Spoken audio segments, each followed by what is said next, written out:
Welcome back everyone to Blender and Unreal Engine becoming a dungeon prop artist, and this is where we left it off. Now I'm going to save it out because I did actually forget, so just make sure you save out your work, and then I'm going to press tab. I'm going to come in then to my metal parts, and what I want to do is first of all show you what we want to do with these. So if I come in and grab this edge, Alt Shift click just twice, and you'll see that I've grabbed it going all this side. Alt Shift click again, Alt Shift click, and Alt Shift click. We're just going to grab all of the edges going around here. Now what I want to do is, instead of using the bevel modifier, I just simply want to press Ctrl B and bevel them off myself like so.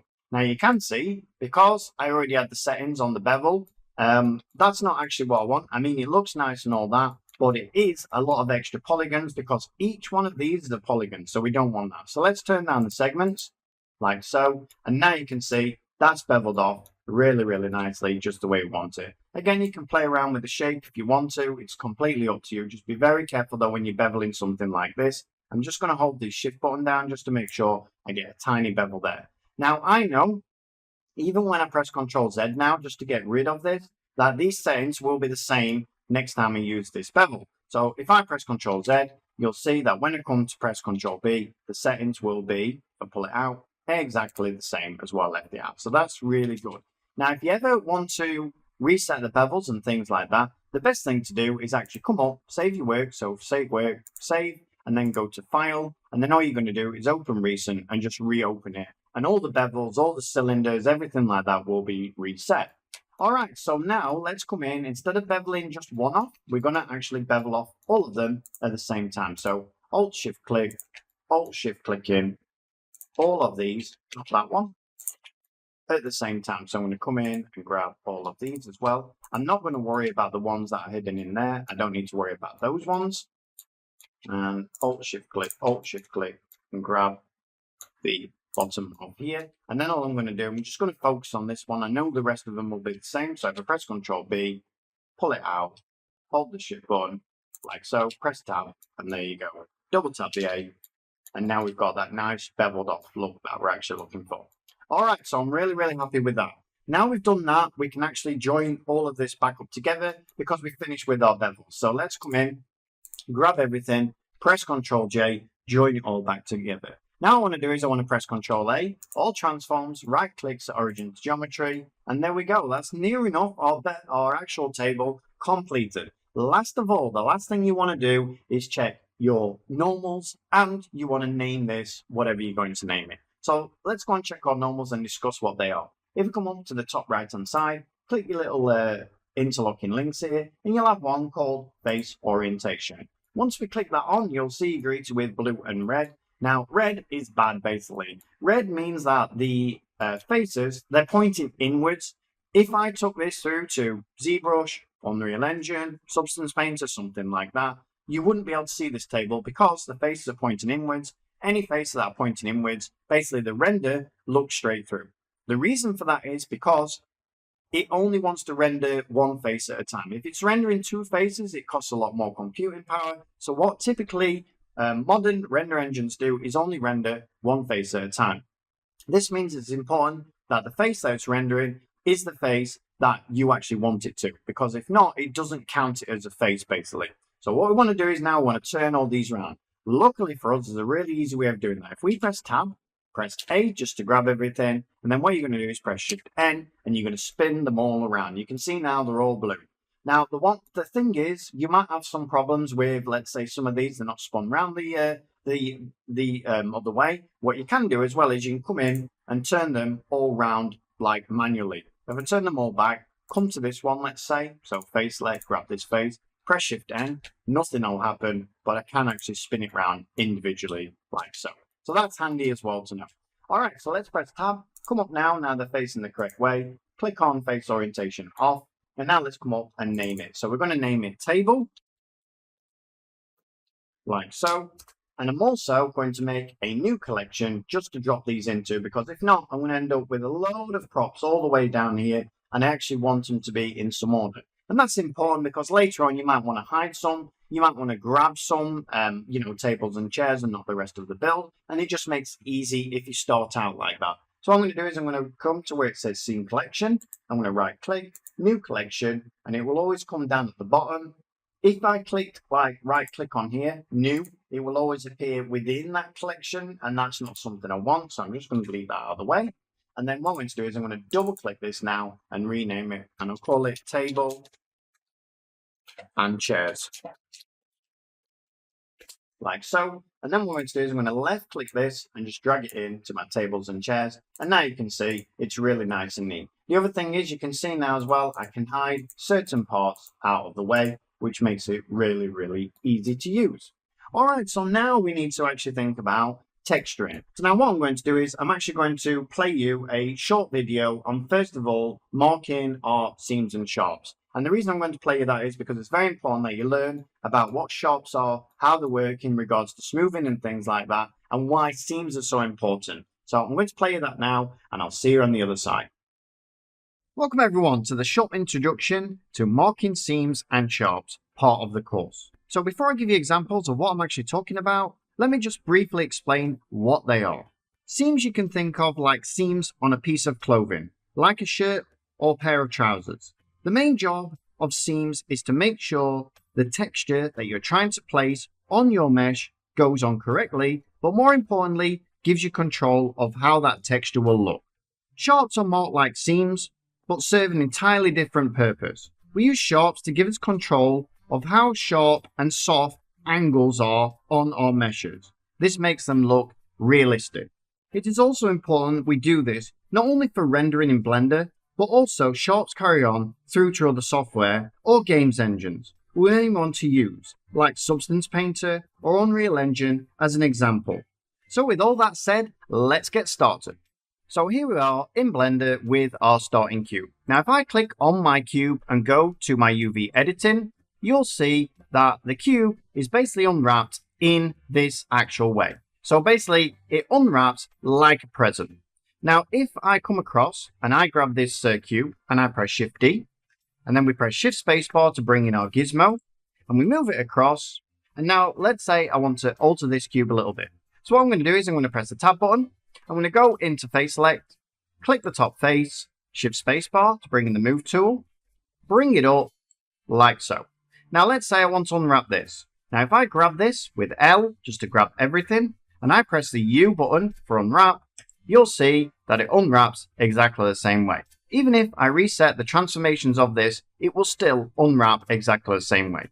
Now let's mark some seams and see how that has an actual effect on our actual unwrap. So let's grab the top and we'll come down to the bottom. And what we're going to do is we're going to press Ctrl E and then come down to where it says Mark Seams. Now it's important to remember that it's Ctrl E to mark seams in Face Select, but if, for instance, we're in Edge Select, so if we come to this edge, if we press Ctrl E, you will get this option up as well, Mark Seams, but you can also right-click in Edge Select, and you can also see we can mark a seam this way as well. So for now, though, I'm not going to actually mark this seam. What I'm going to do is I'm going to grab the whole thing with L, like so, and now I'm going to press Unwrap, and you can see it unwraps completely different. Now, let's bring in some textures so you can see what exactly I'm talking about. So if I press Tab, I'll come up to my materials panel up here, and I'm going to give this a material. So I'm going to come across to the right-hand side, click on my material button. So let's now bring the material I've already prepared. So if I come across this little down arrow, come on down, you can see I've got one here called wood, and let's click that on.